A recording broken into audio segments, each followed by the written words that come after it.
सभी को जय मसीह। जीवित परमेश्वर का धन्यवाद। परमेश्वर के पवित्र नाम की महिमा हो। आशा और विश्वास से प्रभु ने आज के दिन आप सबको संभाल के रखा है। सो परमेश्वर को तहे दिल से धन्यवाद करेंगे। आइए उसके जीवित वचन के लिए उसको धन्यवाद करें। अति महान समर्थी करुणामय परमेश्वर, सारी रात संभाला, सुंदर सुबह दिया, उसके लिए धन्यवाद करते हैं। परमेश्वर इसके योग्य, इसके काबिल हम नहीं थे खुदा। धन्यवाद करते हैं आपकी महिमा और सामर्थ के लिए प्रभु, इस सुंदर वचन के लिए प्रभु। ये वचन ताया हुआ है प्रभु, हमारे हृदय के हर एक पट्टियों पर तेरा वचन लिखा जाए और हमारे जीवन में काम करने पाए।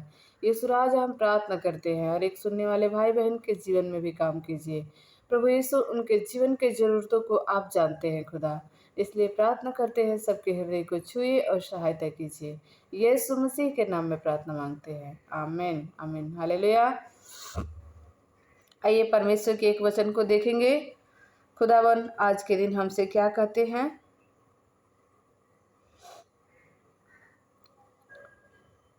भजन संहिता 94 का 1। भजन संहिता 94 का 1।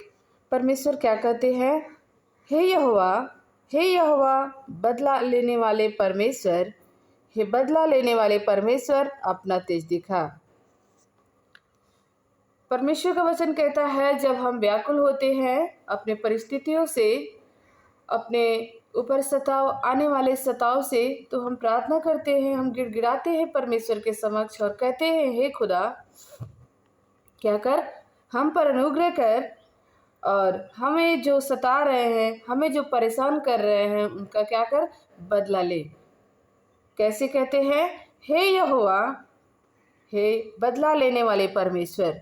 खुदावन कहता है, संसार के लोग कहते हैं उसने मेरे साथ ऐसा किया, मैं भी उसके साथ उससे बढ़कर करूँगा। लेकिन परमेश्वर कहता है, जिसने तुम्हारे साथ बुरा किया तुम उसके साथ भला करो। और क्या करना, बदला लेना मेरा काम है, मैं बदला लूँगा। परमेश्वर के लोग अक्सर ऐसा होता है तो वहाँ चुप हो जाते हैं और खुदावन उस सारे कामों का हिसाब करता है। वचन कहता है, परमेश्वर जब बदला लेता है किसी चीज़ का मौका नहीं देता। इसलिए परमेश्वर के लोग हमेशा दीन और नम्र सिर्फ और सिर्फ परमेश्वर के लिए रहते हैं। ऐसा नहीं कि वो इंसान नहीं है, उनके अंदर वो जज्बा नहीं है, बहुत कुछ है। लेकिन आज हम देखते हैं दुनिया में जो सताव मसीहियों पर हो रहा है, परमेश्वर के मानने के कारण हो रहा है। दुनिया में सबको जीने का हक है। वचन ये भी कहता है, मनुष्य के सामने भलाई और बुराई दोनों का मार्ग रख दिया गया। दोनों का मार्ग सामने इसलिए बताया गया कि मनुष्य खुद चुनाव करे वो कैसे जीना चाहता है। परमेश्वर ने दोनों मार्ग को मनुष्य के सामने रखा, लेकिन मनुष्य ऐसा इंसान, ऐसा जीव जंतु है कि उसने हमेशा बुराई को चुना, उसने हमेशा गलत काम को चुना, गलत मार्ग को चुना। और जब जब जीवन में परिस्थितियां आई, परेशानियां आई, वो मनुष्य पर, वो परमेश्वर पे दोष लगाना नहीं छोड़ा। खुदावन वैसे ही लोगों के लिए कहता है, हे यहोवा, हे बदला लेने वाले परमेश्वर, हे बदला लेने वाले परमेश्वर, अपना तेज दिखा। जब मसीही पर आज सताव हो रहा है, मणिपुर के न्यूज़ को हम लोगों ने देखा, वहाँ मसीही भाई बहनों पर कितना अत्याचार किया गया, कितना सताव हुआ। क्या सताव होने से परमेश्वर के काम रुक सकता है? नहीं। परमेश्वर के वचन इस प्रकार से फैलता है इस संसार में, जैसे पानी की धारा को कोई रोक नहीं सकता, पानी के बहाव को कोई रोक नहीं सकता। परमेश्वर का काम भी वैसा ही है। वो इसलिए है कि सच्चाई को कोई कितना भी छुपाए वो छुप नहीं सकते। क्यों? क्योंकि परमेश्वर सच्चा और जिंदा है, वो जलाली है। वो अपने सामर्थ के द्वारा, अपने भले बड़े बड़े कामों के द्वारा इस संसार में राज्य करेगा। उसके तुल्य कोई नहीं है। वचन ये भी कहता है, जब मन व्याकुल होता है तब इंसान दुआ करता है, हे परमेश्वर उठ और जो लोग मेरे साथ अन्याय कर रहे हैं उनका क्या कर, बदला ले। जब यीशु मसीह को क्रूस पर चढ़ाया गया था, परमेश्वर वहाँ भी सारे संसार के लोगों को, मेरे और आपके जैसे ही लोग यीशु मसीह को क्रूस पर चढ़ाए बिना किसी गलती के, बिना किसी कसूर के। अगर देखें हम बाइबल के अनुसार, देखें हम अपने जीवन में परमेश्वर के कामों को, तो परमेश्वर ने कोई गलत काम नहीं किया। परमेश्वर अपने वचन के अनुसार इस बातों को बताता है। क्या मनुष्यों से प्रेम करना गलत है? क्या जो भटक गए उन्हें सही मार्ग दिखाना गलत है? क्या अंधों को आंख देना गलत है? क्या पापियों को गुनाह को क्षमा करना गलत है? नहीं, मेरे परमेश्वर ने कोई गलत काम नहीं किया। लेकिन हम और आप उस तकलीफ को, उस बातों को, इस हकीकत को नहीं समझा और जिंदा परमेश्वर को क्रूस पर लटका दिया।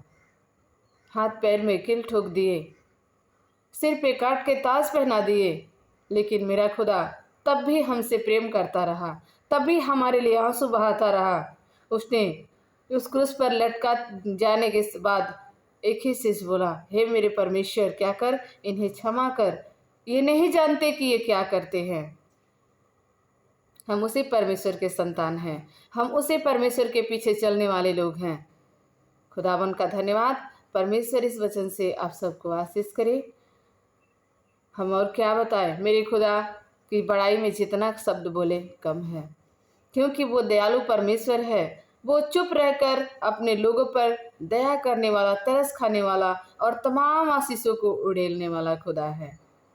उसका प्रेम हमारे लिए सच में बहुत बहुमूल्य है, दुनिया के सोने चांदी और हीरे जेवरात से बढ़कर है। वो ऐसा स्नेह है, वो ऐसा प्रेम है, जब हम अकेले होते हैं वो प्रेम से हम भर जाते हैं। खुदावन हमसे स्नेह करता है, खुदावन हमसे प्रेम करता है। आइए उस प्रेम में हम लिपट कर दुनिया के तमाम तकलीफों को भूलकर उस महान परमेश्वर से सच्चा प्रेम करें और खुदावन के नाम की महिमा करें। स्वर्ग और पृथ्वी के खुदा, हम धन्यवाद करते हैं। दयालु परमेश्वर, तेरे नाम की महिमा, स्तुति और प्रशंसा हो प्रभु। अपने जीवित वचन के लिए परमेश्वर होने दीजिए जैसे आप चाहते हैं। खुदा, हम मिट्टी के समान आपके हाथ में है प्रभु। आप हमारे कुम्हार हैं खुदा, जैसे आप चाहते हैं हमें इस्तेमाल कीजिए परमेश्वर। हे खुदा, सचमुच तेरे वचन के अनुसार जितने लोग हमें सताते हैं परमेश्वर, जितने लोग हमें तकलीफ देते हैं मेरे खुदा, जितने लोग हमें ताड़ना देते हैं मेरे परमेश्वर, यस फादर, उन सारे लोगों को आपके हाथ में सौंप देते हैं। खुदावन, तेरा वचन कहता है तू वैसे लोगों को परमेश्वर न्याय करेगा, तू वैसे लोगों का बदला लेगा मेरे खुदा। यस पापा, तूने कहा जो मेरे लोग को छूता है वो मेरी आंख के पुतली को छूता है, और ऐसा कोई नहीं कि किसी की आंख के पुतली को छुए और उसे क्रोध ना आए। मेरे परमेश्वर, फिर भी मैं दुआ करती हूँ मेरे परमेश्वर पिता, उन हर भाई बहन के हृदय को बदल, उन हर भाई के जीवन में, बहन के जीवन में प्रेम दे परमेश्वर। यीशु राजा के सारे लोग मिलकर इस दुनिया में तेरे नाम की महिमा कर सके। फादर, धन्यवाद करते हर एक बातों के लिए। सारा आदर इज्जत महिमा आपको देते हैं। आने वाले हर समय में प्रभु ये सुंदर वचन के द्वारा हर एक के जीवन को भर दीजिए खुदा। सहायता मदद कीजिए परमेश्वर, होने दीजिए जैसे कि आपकी मर्जी है। यीशु राजा, हर एक बोझ को आपके हाथ में सौंपते हैं। यीशु मसीह के नाम में इस सुंदर प्रार्थना को मांगते हैं, सुनिए और दया से कबूल कीजिए। आमीन, आमीन, आमीन। हालेलुया। प्रेमी पिता का धन्यवाद। प्रभु आप सबको बहुत ऐसी आशीष करे। God bless you. परमेश्वर हर दिन, हर क्षण, हर पल आपके साथ रहे। मैं जीवित परमेश्वर का धन्यवाद करती हूँ। दयालु परमेश्वर आपके जीवन में वो सब तमाम आशीषें दे, वो तमाम खुशियाँ दे जो दुनिया मांगती है और चाहती है। परमेश्वर के वचन को सुने और दूसरे भाई बहन तक शेयर करें। God bless you. Take care. जय मसीह।